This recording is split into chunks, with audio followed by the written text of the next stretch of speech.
ஒட்டுமொத்தமாக இந்த இடைத்தேர்தல் எப்படி நடந்து முடிஞ்சிருக்குன்னு பாமக பொதுவாகவே கேட்குறீங்க. காமனாக போயிடலாம். ரொம்ப மோசமாக நடந்திருக்கு, சொல்கிறதுக்கு வார்த்தையே இல்லை. என்னுடைய அனுபவத்தில் இப்படி ஒரு தேர்தலை நான் சந்தித்ததே கிடையாது.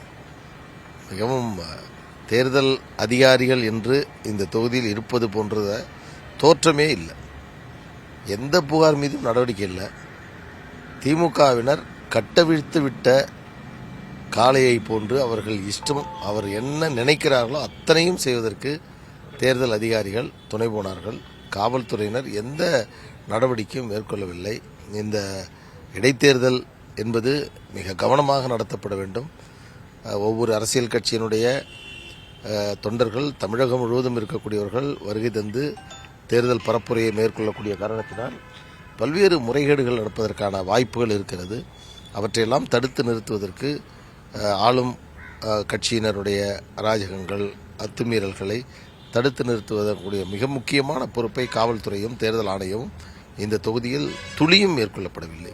ஒரு சில இடங்களில் பாமக நிர்வாகிகளுடையும் ஒரு சரசவு நடந்திருக்கு. காவல்துறைக்கும் பாமக நிர்வாகிகளுக்கும் பாமக வேட்பாளரை ஒரு பூத்தில் ஒரு காவலர் தடுக்கிற சம்பவம் நடந்திருக்கு. எப்படி பார்க்குறீங்க? அதாவது நானும் இன்னைக்கு ஒரு 50-60 வாக்குச்சாவடிகளுக்கு நான் சுற்றுப்பயணம் மேற்கொண்டேன். அதுமாதிரி எங்கள் கட்சிகளில் நிறைய போனாங்க. எங்கள் வேட்பாளர் முதலில் அவமதிக்கப்பட்டிருக்கிறார். தேர்தல் ஒரு வேட்பாளராக களத்தில் நின்றவர், பிரச்சாரம் மேற்கொண்டவர், வாக்குச்சாவடிகளுக்கு சென்று பார்வையிடக்கூடிய முழு அதிகாரம் பெற்றவர். அங்கே சட்டம் ஒழுங்கை பாதுகாக்கக்கூடிய காவலர்கள் ஒரு வேட்பாளரை அவமதிப்பது என்பது ஏற்றுக்கொள்ளவே முடியாது. அவருக்கு இதில் தலையிடுவதற்கு எந்த அதிகாரமும் அவர்களுக்கு இல்லை. அப்படி அவர் செய்திருக்கிறார். அதே போன்று நாங்கள் செல்கின்ற பல வாக்குச்சாவடிகளில் 2 பேர் 3 பேருக்கு மேல் உட்காரக்கூடாது, எல்லாருமே வெளியே செல்லுங்கள் என்று அச்சுறுத்துவது, மிரட்டுவது தொடர்ந்து நடந்து கொண்டிருக்கிறது. ஆனால் திமுகவினர் சகஜமாக அவர்கள் விரும்புவது, இப்போ 220 கப்பியாம்புலியூர் என்ற இடத்தில் கள்ள ஓட்டு போட்டிருக்கிறார்கள் என்றதை கண்டறிந்து ஒரு புகார் மனுவை தருக்கிறோம். அந்த புகார் மனு மீது நடவடிக்கை எடுப்பதற்கு முன்பாகவே திமுகவினர் உள்ளே நுழைந்து அராஜகம் செய்து அந்த வாக்குச்சாவடியை கைப்பற்றி அதற்கு பிறகு அங்கே தொடர்ந்து தேர்தல் நடந்து கொண்டிருக்கிறது. இது குறித்து அந்த 220 கப்பியாம்புலியூர் வாக்குச்சாவடியை நிறுத்த வேண்டும், மறு வாக்குப்பதிவை நடத்த உத்தரவிட வேண்டும் என்று ஒரு புகார் மனுவை கொடுத்திருக்கிறோம். அதிலும் எந்த நடவடிக்கையும் இவர்கள் எடுக்கப் போவதில்லை. எனவே இதில் இந்த தேர்தல் தொடங்கப்பட்ட காலத்திலிருந்து இந்த நிமிடம் வரை தேர்தல் ஆணையம் தன்னுடைய கடமையை, பொறுப்பை அவர்கள் சரியாக நிறைவேற்றவில்லை. நாங்கள் கொடுத்த எந்த புகார் மீதும் அவர்கள் நடவடிக்கை மேற்கொள்ளவில்லை.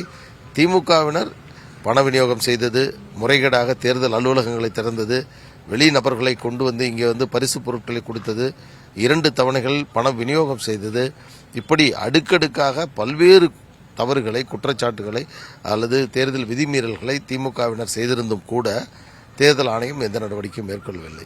ஓவராலாக ஆல்மோஸ்ட் ஒரு 80% ஓட் போல இருக்குது. கடந்த 2019 இடைத்தேர்தலையும் கிட்டத்தட்ட ஒரு 82% போல இருக்குது. எப்படி பார்க்குறீங்கன்னா ஏடிஎம்கேவில் எலெக்ஷன் இதில் இல்லை.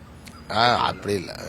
நான் போன பல இடங்களில் பார்த்தேன், அதிமுகவினர் பலர் வாக்களித்திருக்கிறார்கள். எனவே அது காரணம் அல்ல.